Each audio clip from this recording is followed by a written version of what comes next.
$64,000. It's the median salary in Nashville, and it's also the amount of money you need to live comfortably in Nashville. News Channel 5's Jessica Newsom joins us live. And Jesse, that number is based on the ability to pay your rent.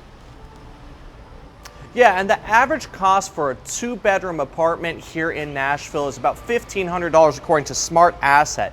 And based on that, they said that you need to make about $64,000 to live comfortably in Nashville. And luckily, that's becoming easier because of the growing job market.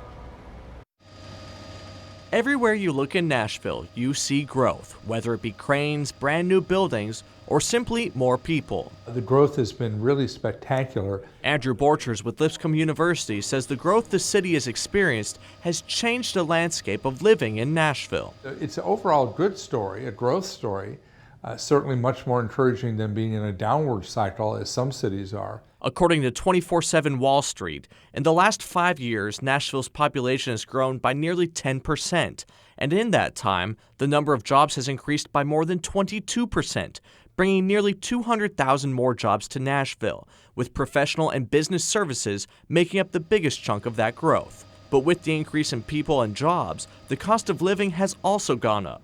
In fact, new data shows that the average two-bedroom apartment costs about $1,500 a month to rent, which is putting a strain on many people, even if they're getting some of these new jobs. The business and professional jobs, the kind of jobs that Amazon's bringing, it will be not a problem with that.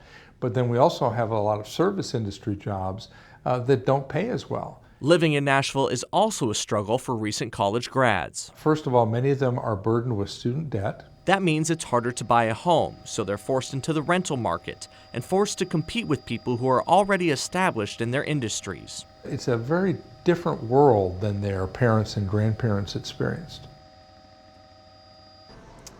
Again, this is still good news. The job market in Nashville is growing, but experts say we're going to have to tackle some issues like affordable housing and transportation so the people that are not getting those high-paying jobs can still afford to live here and can afford to get to and from their jobs. Live in Nashville, Jessica Newsom, News Channel 5.